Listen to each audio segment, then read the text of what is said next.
Kindred Vitae holds many mystical properties, but one of the more useful and versatile is its ability to enthrall almost anyone. Mortal, kindred, even some supernatural creatures find themselves unable to resist the intense emotions brought about by consuming merely a few droplets of the vampire's blood. There is no distinction between kindred either, as a vampire of the weaker generations can just as easily bind an elder hundreds if not thousands of years older than them. That is a frightening prospect in the complex scheming of the jihad. Indeed, some elders of particular taste might even pursue this strange relationship voluntarily, relishing the emotions of being madly in love with someone so thoroughly inferior to themselves, and being in a position of complete subjugation.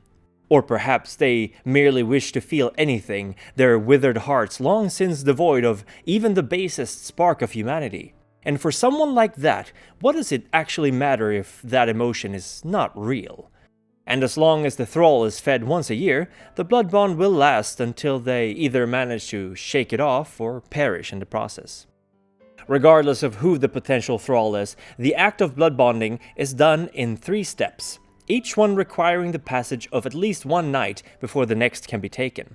And when the drinker first tastes the regnant's blood on their lips, a strong burst of emotion erupts in their chest. While love could certainly be one of those emotions, an intense hatred or a deep envy could similarly develop and grow. Regardless of how this newfound obsession manifests, the thrall finds himself unable to stop thinking about the regnant. They may accidentally show up at places where the regnant might frequent, and they often find themselves fantasizing or dreaming about them. At this point, the blood bond is not particularly strong and can easily be broken by simple abstinence. But that is if the thrall is even aware that they are bound. After all, how would a bodyguard realize that their desire to see their employer safe goes well above and beyond their usual sense of professionalism? How would a newly sired vampire know that their sire, whom they now suddenly feel strangely attached to, holds this supernatural sway over them? Indeed, every childer is bound at least one step to their maker simply due to the siring, and many are those elders who forget to tell their child about the bond before they have fed them thrice, creating a useful pawn in them.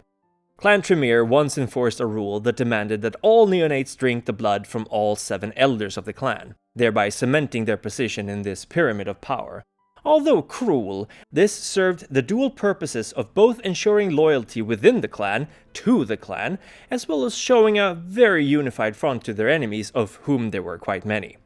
When the thrall drinks the regnant's blood for the second time, their feelings grow even stronger. Although they are not yet a slave to the other, priorities change, space is made for the regnant's wishes and desires. They must force themselves to act in a way that could possibly endanger the regnant, and the owner of the binding may easily command their thrall to do things for them. This ensures that the next and final step in the bond is so much easier to perform. After the 3rd taste, the bond is complete, and a deep, unnatural obsession blooms. The regnant is the single most important person in the thrall's life, to the point that weaker-willed individuals may be willing to do anything the regnant asks of them, up to and including murder or even suicide. It is a disturbing thing and a perversion of everything love is meant to be. A full blood bond cannot be replaced by another bond, even a lesser one. It is not uncommon for kindred to have several first or even second step bonds, especially if they miss the passion their human hearts once contained. But if they are ever fully bound to a regnant, there is no room for any other. Many are the kindred who commit this act together, simultaneously becoming each other's regnant and thralls, but such a connection, as devoted as it might be, will almost always devolve into a twisted dark parody of what a healthy relationship should be. When you only have eyes for each other, any interaction with others may light an intense fire of envy or even rage with potentially disastrous results. It is possible for kindred to momentarily resist their bond, but it requires a tremendous effort on their part to lift the veil if only for a few moments, and mortals are almost always unable to resist. Indeed, the best way to rid someone of the blood oath is to isolate them from their regnant for months, maybe even years, in a process that is extremely taxing on the thrall, as their unnatural longing only grows in intensity as their regnant's blood fades from their veins. This process is far from risk-free, of course, and it could cause serious, lasting damage to the psyche of the thrall as they wrestle with the inner turmoil caused by their abstinence. Killing the regnant might also be a solution, albeit an uncertain one. Depending on the thrall's disposition and willpower, the loss of the regnant could induce a state in the thrall that could easily lead them to taking extreme measures to be reunited with their love. Suffice to say, the Bloodbond is a cruel and inhumane tool in the Kindred's arsenal, and while it is useful, it is also fundamentally oppressive and akin to slavery. The Sabbat have their own version of the Bloodbond called Diablerie. Conducted using ancient Khaldun rituals and the mixing of their blood, the Sabbat pack binds themselves to each other and to their purpose. This has served the otherwise chaotic and unstable sect well, as the viniculum, the blood tie, helps focus the troops towards their purpose.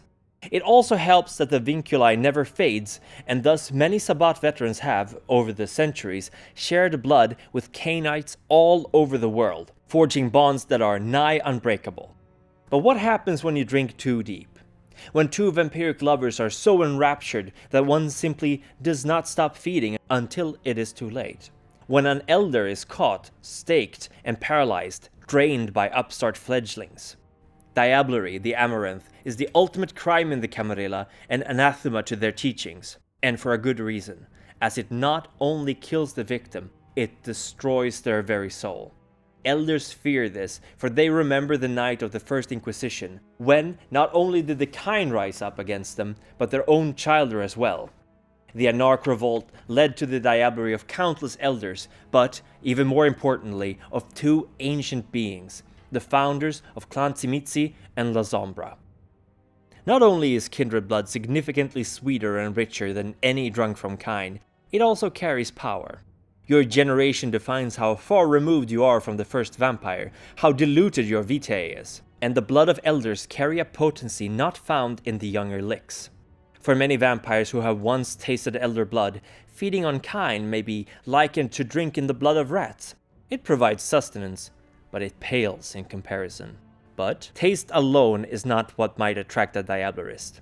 By drinking another kindred dry, they may lower their own generation, thereby coming closer to Cain and bolstering the potency of their own blood. They may even manifest new powers previously unavailable to them. But this comes at a great price, for the soul of a diablerized kindred is consumed as well, and if their will was strong enough, they will never truly disappear. A diablerist may find great joy in the powers their sin has brought them, but that joy may fade quickly as the voice of their victim now haunts their dreams. In fact, a sufficiently strong soul may live on in the attacker's body, planning, waiting to one day take over. But even without these threats, Diablerie is a dangerous path to walk. It will stain your humanity, for few crimes are as severe as the consumption of another kindred's soul, destroying any chance they may have had of finding peace in the afterlife. Your crime might also be discovered by kindred who wield the power of auspex or thaumaturgy, as they do have means of detecting the telltale signs of a diablerist. Should you be discovered, the local prince will surely call a blood hunt on you, which means that any kindred of the city is free to hunt you down and drink your blood, killing you in the process. Diablerie may technically not be allowed during this time, after all, many elders know of the risks, but few princes bother conducting a thorough investigation unless they suspect the victim was so powerful that they may have survived in some form. The Banu Hakim, sometimes disparagingly called the Assamites, are known diablerists and therefore rightly feared by the Camarilla. These assassin scholars have a long and complicated relationship with the Amaranth, and it is rumored that they have discovered exactly what it is in a kindred's blood that contains the soul of the victim, calling it the heart's blood. The Sabbat too have no qualms about Diablerie, and in fact they embrace it. After all, their sect was founded upon the Diablerie performed on their antediluvians. If creatures so ancient and powerful could be destroyed, then what do the young truly have to fear from the old? I would like to thank my neonate patrons and the Ancilla Edward Reed for their continued support of my work. And thank you for listening. Be careful out there, for Gehenna may soon be upon us.